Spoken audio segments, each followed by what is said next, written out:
Hello and welcome to Politics. Today I am Farrukh Pitafi. Once again we are going to talk about Pakistan's politics. Two or three realities that you have to take into cognizance whenever you are talking about politics. There isn't any direct threat to democracy or governance in the country, but there are ground level realities that one has to look at as well. One is inflation. Inflation has been there for quite some time, but recently because of the fuel prices, international commodity prices, particularly when it comes to food inflation and until other things, there are people who keep on chattering, right? Then there is the issue of our parliament. Pakistan is a parliamentary democracy. In parliamentary democracies, usually parliaments perform and they show some results. But because of the number game that is there in the parliament, it seems that there is a deadlock, and consequently, in the past 3 years, we haven't seen substantial lawmaking taking place. It has been 3 years, and there is always a limit to a term of any government. And finally, then there are many opposition parties which might have a lot of weightage or support somewhere, but they don't see this system or this political dispensation accepting them. I'm talking about the opposition party. So every time there is a weak moment in the country because of the international aspects or because of something else, but they think that there is blood in water and they start actually getting together. PDM is such an example. PDM is going to start agitating from tomorrow. And that is not all. We are going to see other political parties like People's Party, which is not part of PDM anymore. It also is threatening to start agitating. And then, of course, there is the talk of perennial civil-military relations, and whenever somebody actually questions that, then too, once again, people start speculating. Today, the Federal Minister of Information, for Information and Broadcasting actually said that regarding, fuel prices and other things, fuel prices might be appreciating or going up, but commodities and their prices are going down now because the government has actually brought in the targeted subsidies. We are going to talk about all these matters. Economics is important, politics is important. We are going to talk about all these matters. Before I introduce my panelists, our team has prepared a package for you. Let us watch that. Political activity in Pakistan is picking up its pace. The Pakistan Democratic Movement is ramping up the pressure on the government, and PPP has launched attacks on the PTI government's progress on their election agenda. While addressing a rally in Karachi, Pakistan People's Party chairperson Bilawal Bhutto Zardari claimed that his party would continue its anti-government campaign until Prime Minister Imran Khan is ousted. While rebutting Bilawal's claims, Sheikh Rashid asserted that the misunderstanding that Prime Minister Imran Khan will be ousted should be clarified as he is here to stay. Federal Minister for Information Fawad Chaudhry announced that the opposition would be contacted next week on the matters pertaining to NAB ordinance. Meanwhile, in the Balochistan Assembly, a no-confidence motion has been tabled against Chief Minister Jam Kamal by Balochistan Awami Party's spokesperson Abdul Rahman Kaithra. However, the outcome of the motion is still uncertain. Bear in mind, this Balochistan situation is also very important. Today, the bill, the no confidence motion was formally tabled in the Assembly with 33 signatures. We are going to talk about all these matters. In order to help us understand these issues, today we have a analyst-based program, but we have actually tried to take people from all three parts of the spectrum: center, right, and left. Pro-government, in the middle, and entire or critical of the government. We are going to talk about everything here. Javed Jadoon Saab joins us, a senior analyst, needs no introduction, a regular on this channel and on this program. Thank you very much, sir, for being part of the program. Maliha Hashmi is a talk show host, hosts her own program. And when I was talking about pro-government, she leans towards government. Thank you very much, Malia, for being part of the program. Our third guest is Dr. Niaz Murza, who joins us on Skype. He is a columnist of Renown, a political economist, and also is very critical, not very critical, but critical of the government's policies. Thank you very much, Dr. Saab, for being part of the program. Let me start with Javed Jadoon Saab. So your take on the political situation. PDM seems to be coming back to life. Do you think that it is going to have an impact at all in coming days? Thank you very much, Farrukh. I think there are a couple of factors which really kind of re-energized the PDM or the opposition politics. One, they believed that there was certain amount of tensions between the civilian and military leadership, and they tried to capitalize on that. Secondly, the price hike issue. Definitely it's a very genuine issue, and the people are being affected across the different segments of the society, different walks of the society. Right. The growing prices of items of daily consumption, and the kind of a discontent we believe is out there. And I think there are factors even beyond the government's control because of the rising prices of petroleum products globally, and then the aftermath of pandemic, and once again you have a certain amount of now political instability because, as you mentioned, that PDM has announced the street politics or street agitation. Right. I think these are the factors which are playing into the hands of the opposition as of now. Right. But I really don't believe that opposition has the kind of a punch to destabilize the government in Islamabad, because we see that Pakistan People's Party, who announced that they would be holding protest demonstrations, but separately, not as part of the holistic PDM. I understand about the distress when it comes to the common man, but I don't see the common man actually protesting on the street, and that is a big issue because political parties might be getting to do whatever they want, but not the common people. Maria Ashmi, your take on opposition's politics? And then also kindly comment on this impression that perhaps because PTI has come into power for the first time at the center, it doesn't know how to work with other political parties, and that's why it hasn't been able to pass laws or work with them. And in the end, it keeps on actually cornering itself. Thank you very much. First of all, I'd like to correct my introduction a bit. I'm pro-Pakistan. Whoever supports Pakistan unconditionally, whoever is sincere to Pakistan, I'm sincere to them and I'm all for them. Whoever that politician or bureaucrat or... I didn't say pro-PTI. I said PTI. I said PTI leaning. PTI leaning. Yeah. So my leaning is towards Pakistan.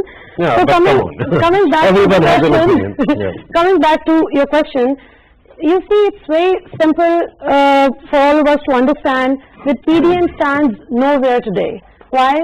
Because who laid the foundation of this whole movement?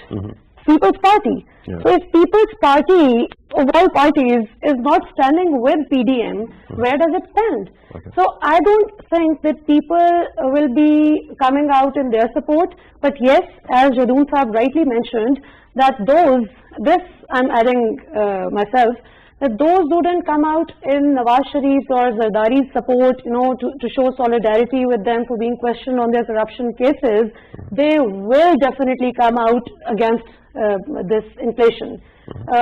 Despite the fact that most part of the inflation that we are all facing today is imported inflation. Still, people don't really care if Imran Khan only offers tea and biscuits to his visitors, unlike Nawaz Sharif and Zardari, who would spend millions and millions of rupees out of national exchequer to entertain their personal guests. People only care about their budgetary constraints. Yeah, if the budget is being squeezed, they don't care as to how much you're saving in Prime Minister office. Similarly, people will they come out or not? I'm coming to the point. With people, I don't think they're going to come out in huge numbers. Even if the issue of inflation is very much there, I don't think that opposition parties enjoy that much of a trust and confidence from the masses right now.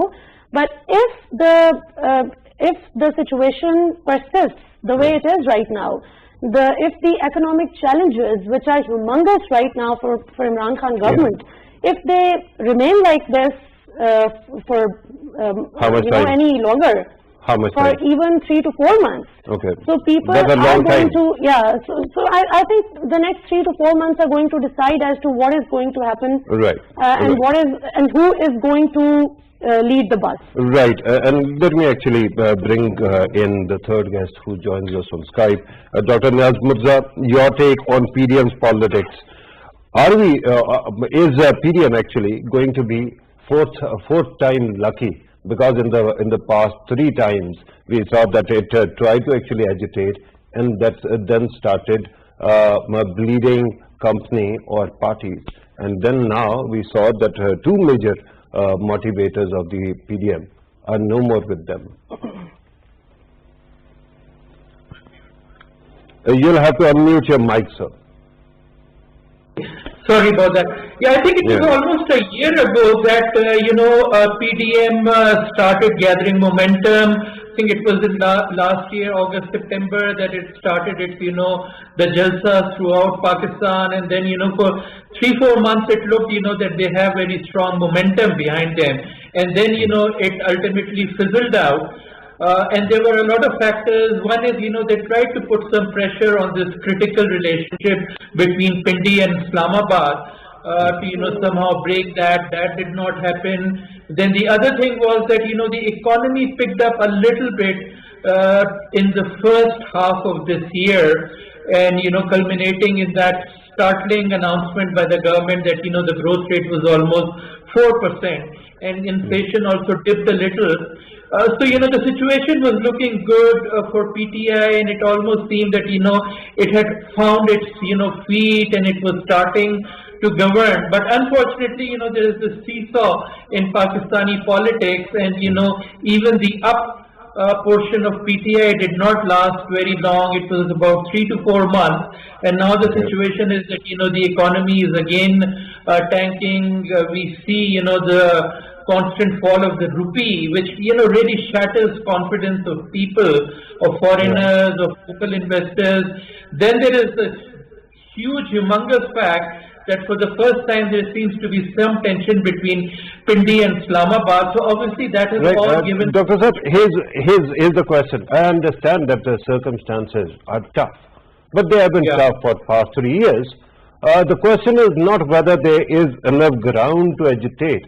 The question is whether PDM has the kind of grassroots support to actually capitalize on that.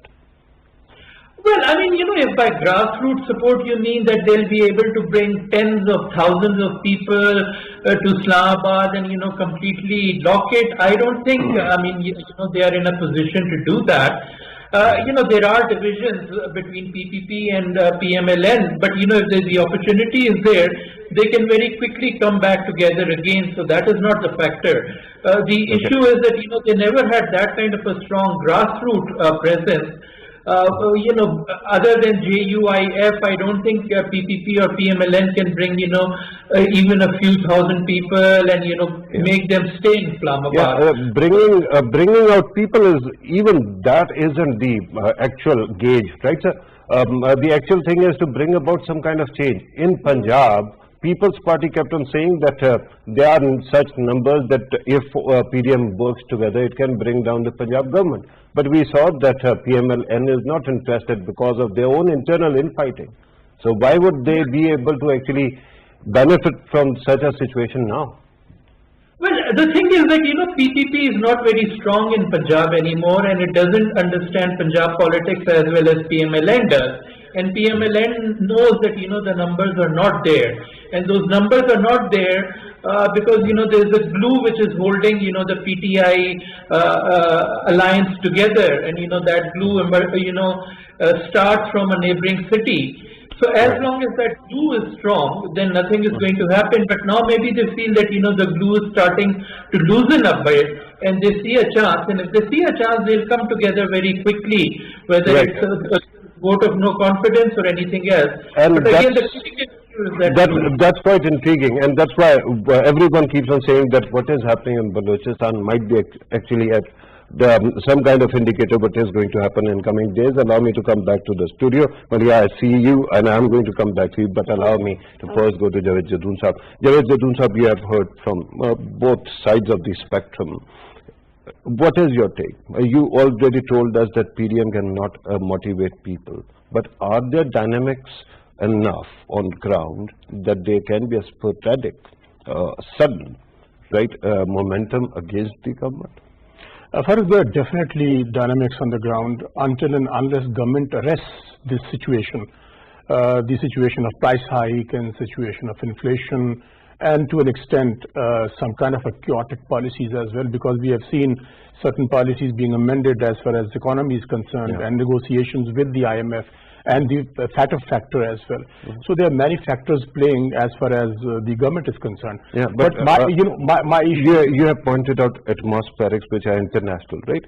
The problem is no government has magic wand to change the entire world. Yes, absolutely, I agree with you. But people, as Malia earlier said, most of the people, because we have seen many people going down the poverty I mean, many more are falling down the poverty. Yeah, the line of basic subsistence. And I think that is important, because some of the surveys have shown that most of the people are not showing, they are not content as far as policies are concerned, because they are being hit hard as far as the rising prices are concerned.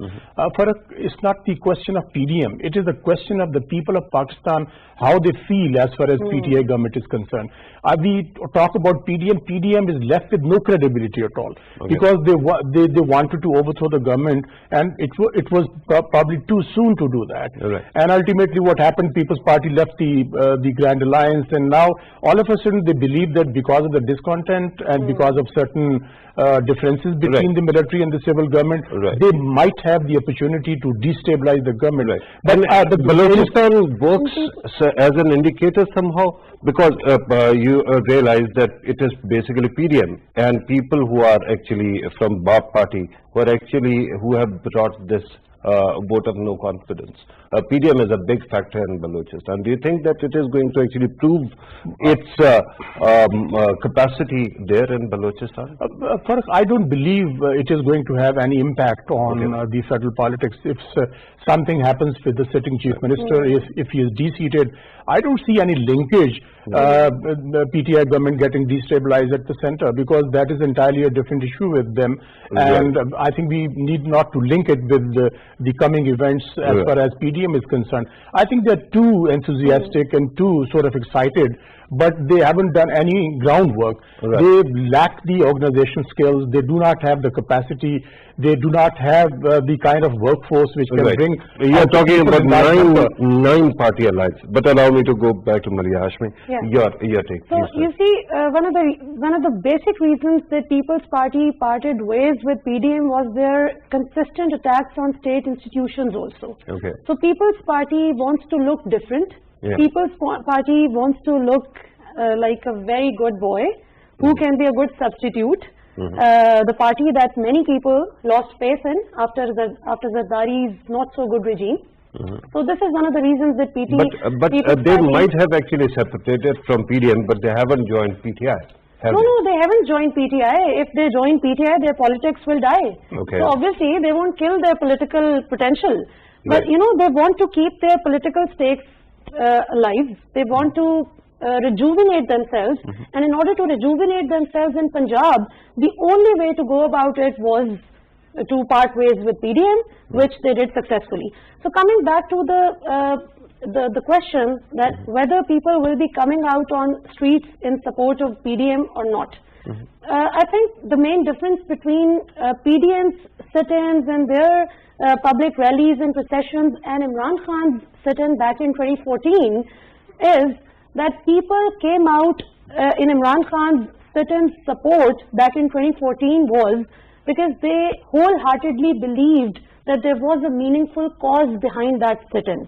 They could see that Imran Khan was fighting for a cause against corruption, against rigging, having exhausted all the legal and constitutional ways and means to seek justice. As announced earlier by him, he made it out on streets and people came out in his support.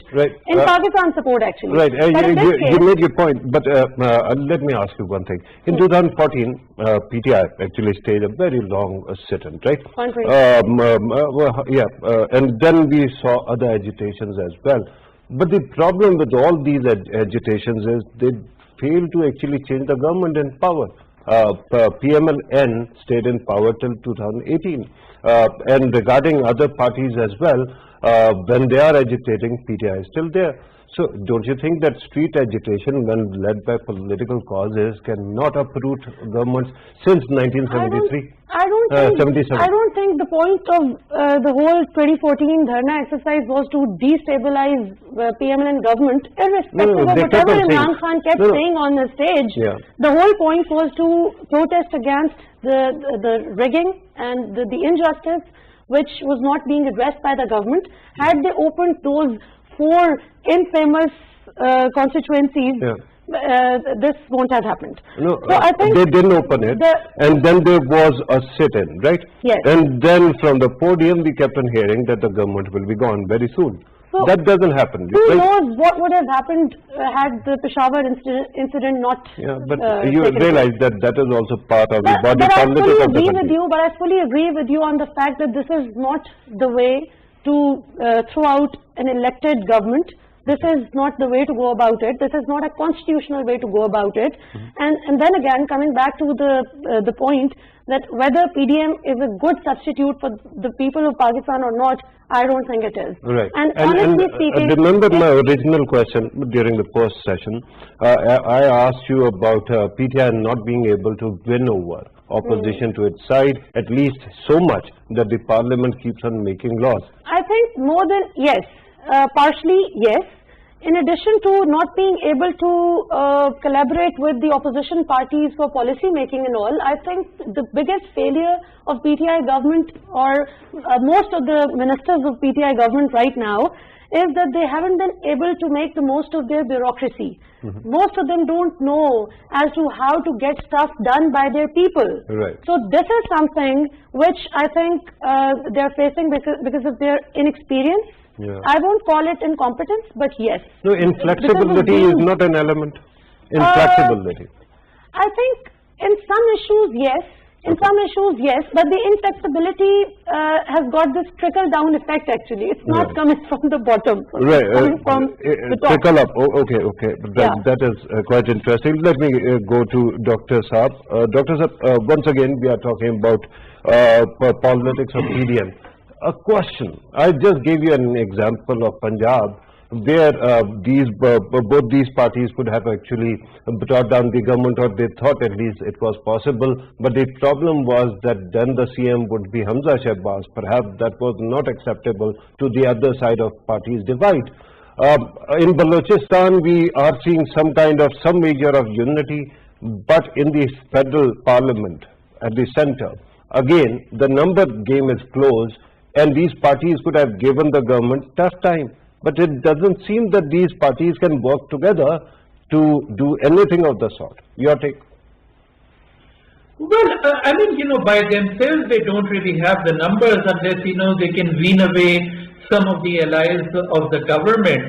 And, there's still no sign, despite all the tensions between the twin cities. I mean, you don't see, the allies that are being kept together due to this glue that I was talking about, making any statement. So it doesn't look, that any of this tensions has so far had any impact on the alliance staying together.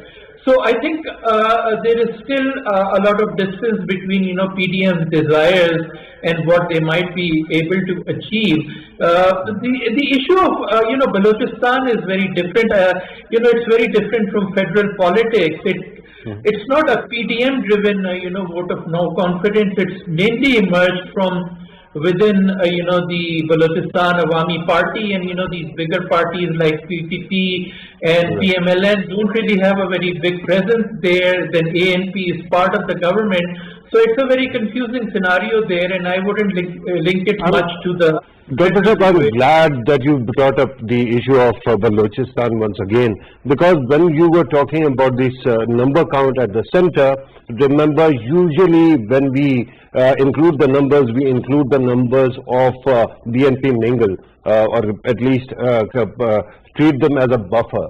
But they have actually very strongly joined the opposition side. So number have become really close. And if the opposition cannot work with that, there is an example of Balochistan where there were dissidents and this group actually somehow won them over. Today it was opposition leader who was speaking on the floor of the House, not the dissidents. So you see my point, don't you? Yeah, but even if you take out Mengal, PTI still does have about 8 to 10 vote margin, and that would mean either getting there are three major blocks. There is BAP, there is MQM, there is the PMLQ, and you have to take out at least two of them to be able to bring down the PTI government at the center. And I still don't see any signs of some sort of rumbling among them. So it's still, very much dependent on how, the Pindi-Islamabad relationship works out. Everything depends on that. And I know everybody keeps on talking about that, but the fact is that PMLN wanted to resign from the parliament. It didn't. Yeah. People's Party didn't want to, but wanted to go for agitation. It didn't. So you see there is some weakness within these parties, and they'll have to take stock of that as well. Well, I think you can call it weakness, or call it calculations, political calculations, in which direction the wind is blowing. What the PMLN and JUIF were suggesting was the nuclear option of resigning, which was suggesting that the establishment is not on their side, and they want to go for a suicide attack to completely unravel the system.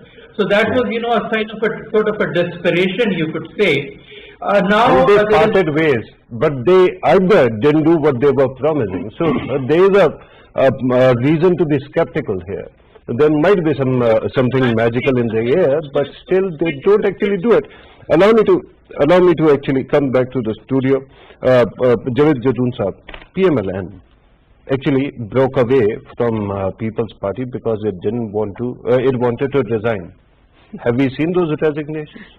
I think they never wanted to resign. Basically, they wanted to trap Pakistan People's Party because they are a government in sin. Okay. And PMLN had nothing to lose by resigning. Why should they resign and achieve what? But if People's Party resigns, they lose a government in the province, the second largest province population-wise.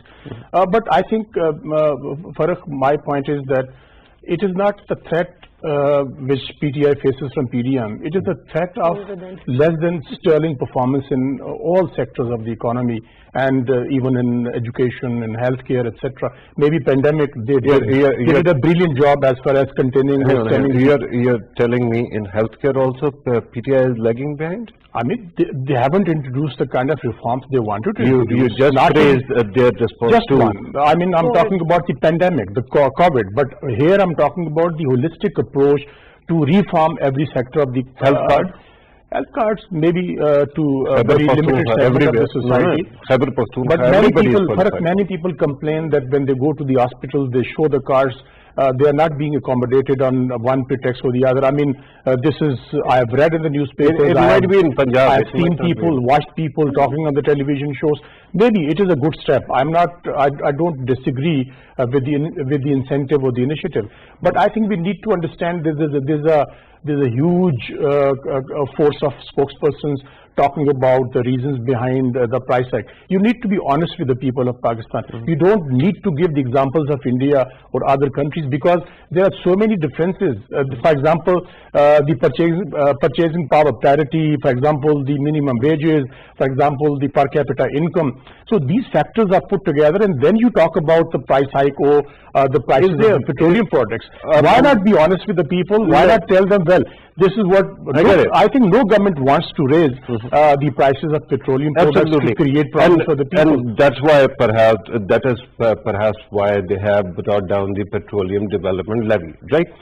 It has come down even though prices are appreciating. But here's another question, Jadoon Saab, that while we keep on saying that the government should be behaving in this manner or that, we keep on seeing whether the opposition has been successful in bringing down the government or not. Why don't we question also that the opposition should also be, from time to time, lend some support to any good policies that are there. If there is economic prosperity, it supports everybody's voters, doesn't it? Farrukh, the dilemma for the people is they believe that despite the failures, certain failures on part of the PTI, they still don't believe that PDM is left with any credibility, because Pakistan People's Party. You're talking about people or PTI? No, I'm talking about the people of Pakistan at large. They But believe they voted that for these parties. okay, they believe that maybe certain policies of the But PDM PDM has government parties which are not won. satisfactory, but as far as the PDM is concerned, I would like to include Pakistan People's Party as well. They are basically, there's a trust deficit and there's a deficit of credibility, because they have been tried and tested time and again, and they were found to be wanting. And I still believe people believe that PTI government is not performing the way it should have, or the way the people expected. I think, but still people would go out, probably they won't have any choice to vote for PTI instead of voting for PMLN or PPP. Here's a counterpoint. You realize that my job is to be a contrarian. I have to oppose whatever thing everybody is going to say. Let me ask you, if that is the case, and these parties have lost support of the people, why is it that in by-election after by-election, they are not washed out and they still maintain their seats and they have been strengthening their support? Of course. I think now you're talking about the electoral politics. We were talking about the agitational politics, and now we have come to the electoral politics. Why don't they support the government if they cannot bring it down? I think there are two different dynamics. If you're talking about the by-elections, it is something else. When you talk about the general elections, it is going to be a different ball game altogether. Yeah. Because what is the difference? Difference is because in by-elections, you need to work really hard to bring the people out to cast their votes. Right. And in general elections, there is kind of atmosphere. Everybody believes there's going to be a change. They would like to retain the government, the sitting government, or they would like to change the government. But in by-elections, usually incumbency is supported. Is it not correct? During PMLN's 5 years, we kept on seeing that in Sindh, voters were supporting People's Party, and in Punjab they were supporting PMLN, and every time you and I discussed it, we saw that there was a pro-incumbency element here. Because people wanted to support the power. I'm going to come to you, despite the fact that PTI lost some of the by-elections, but look at the numbers. They have increased their vote bank in those constituencies where they even lost the by-elections. On the contrary, as far as PMLN is concerned, their vote bank is still the same, more or less the same. Right. So I think the PTI's vote bank hasn't decreased. In fact, their vote bank has increased. Right. My question, allow me to actually ask a question, right? Regarding, and Mulli Ashwin, this is for you, regarding the turnout and everything, right? It might be so that numbers might have increased elsewhere. PTI might have gained more voters, but still the fact remains that when it comes to voters, they are divided. When it comes to leadership, they are also divided. That's why these parties actually don't deliver that kind of thing. You see, it's got a flip side also. Perhaps the previous governments winning their by-elections hands down could be because of their influence, could be because they used their governmental influence back then. And local PTI, political dynamics. yes, and PTI government can actually flaunt the fact that since they didn't use any influence, so despite the fact that their numbers grew, actually, their voters came out in larger numbers. In the by-elections as compared to 2018 elections. And I'm not actually disputing that. I'm only saying that when you look at electorate, right? And I've been a student of electoral politics for 25 years. You don't actually write off the other side's voters. They are there. No, they're very much there. But the real question is whether they'll be able to come out in such huge numbers that they would be knocking out the government. Yeah. So the answer is no. They would. But it never happened. Since 77, it has never been a dynamic to change the government. They'll neither be coming out in their support, because most of the previous government supporters, we all know why most of the people used to support them, for their own vested interests. Imran Khan's supporters are one of a kind. They're very different from that of the previous political party's supporters. Why? Because they all came out to vote for him for change. And for the first time in the history of Pakistan, you see the supporters of an incumbent government who question their own government, who question their prime minister for over inflation, over their bad policies, over their governance issues, whatever it may be. Right. But regarding the voters and them being different, I know many families who keep on actually changing their mind every election. So they are also voters, right? And then regarding what you were saying, parties actually holding their own leadership accountable, that is also heard of, right? The question right That's now is heard of. Yeah. Heard of? Yeah, it has happened in the past. That's completely unheard of. Half the People's Party leadership joined your party. Why did they do it? They kept on confronting Have their own you leaders. ever seen a single PMLN supporter questioning Mr. Nawaz Sharif on corruption? Yeah, Shahrin Nisa.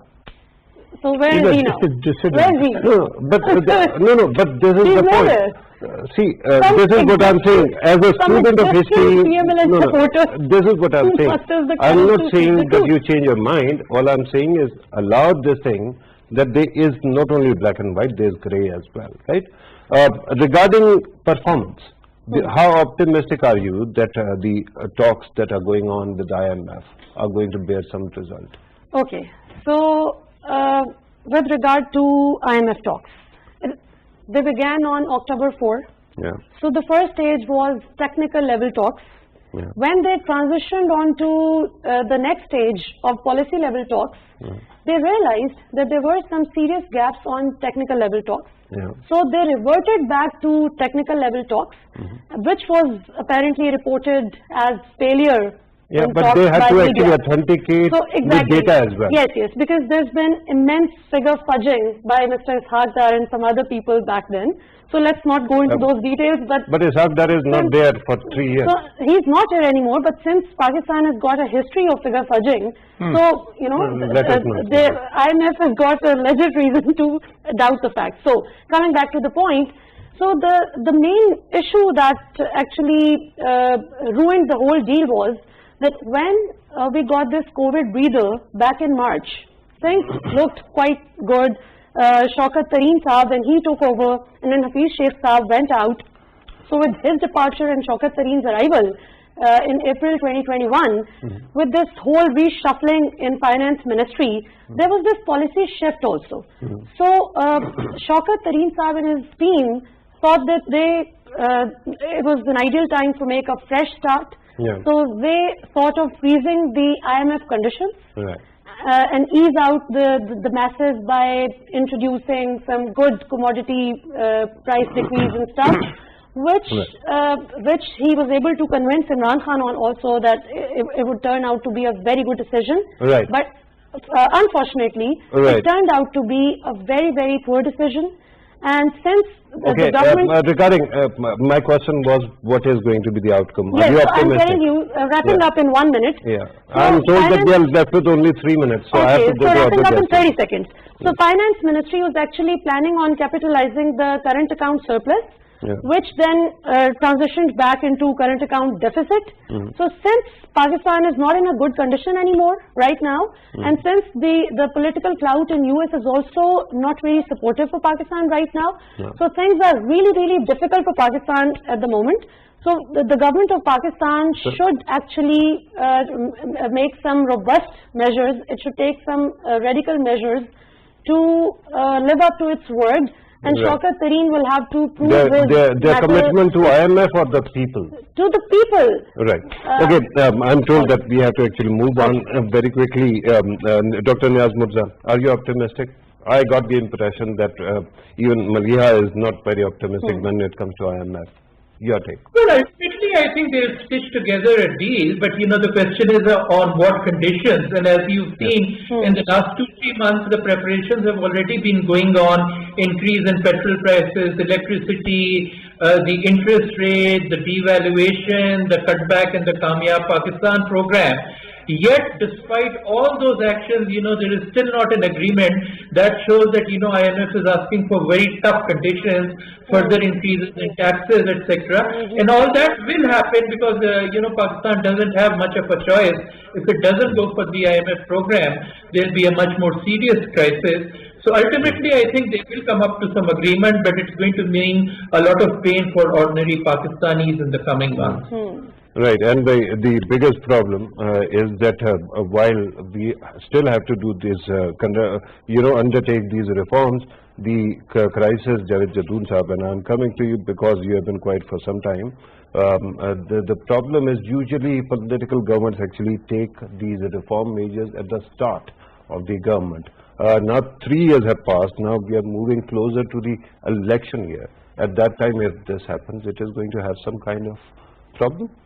Yeah, I think that's the difficult situation because they have 3 years completed into 4th year, and difficulty is still there, economy not picking up, and as you mentioned, whether it is going to be possible for the government and the IMF to conclude the another phase of the deal. I think it will go through because Pakistan doesn't have any option, and IMF definitely is imposing certain conditionalities, which I think government is willing to implement. For example, the depreciation of rupee, and then the raise in the petroleum products prices, etc. Depreciation is automatic, actually. I think it is definitely linked with the IMF conditionality. No, they said that State Bank is going to be autonomous, and this is what they have tried to do. That is the conditionality. Let the dollar float, and let the market dynamics come into force. And last time I was listening to in an event, I was listening to the Governor State Bank. He said that dollar's price actually adjusts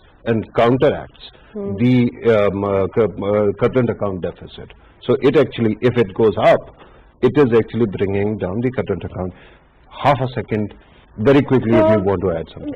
Government will have to settle the numbers really fast because it's make or break for government. So it's we don't have any time for any more experiments. So Shaukat Tareen has, he had been criticizing Hafiz Sheikh before assuming his office. Now he has to deliver. Yes, and now last word, there are many economic experts who criticize the government for the fact that they did not take those measures that IMF is asking them to take right now. Had they taken those measures in the last 6 months? Maria, we have overshot the time. I'm told that we have to conclude the program here. Dr. Niaz Mirza, thank you very much, sir, for your precious time. I think you conveyed your message quite clearly, even though in the end I couldn't come to you. But thank you very much for your precious time. Javed Jadoon Sahab, always great having you in the show. Malia Hashmi, it was first time you came to the program, but it was a pleasure. Viewers, you have listened to our participants. Regarding economic measures, when you talk about the policies or the debates that are going on, they are very serious. And remember that then you have to pass on the relief or then the impact of these reforms as well. But regarding how policies are conducted, the finance minister was going to Washington. There was, for 2 days, there was a hiatus when his term ended without actually becoming parliamentarian, and then a new notification had to be issued to make him the advisor. Which, when he was going, this could have been done at that time.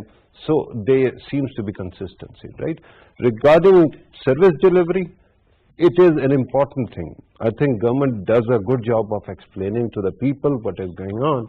The problem is how much the voter and the supporters can actually afford this inflation. This is the biggest issue at hand right now. This was today's program. Thank you very much for watching. Take care.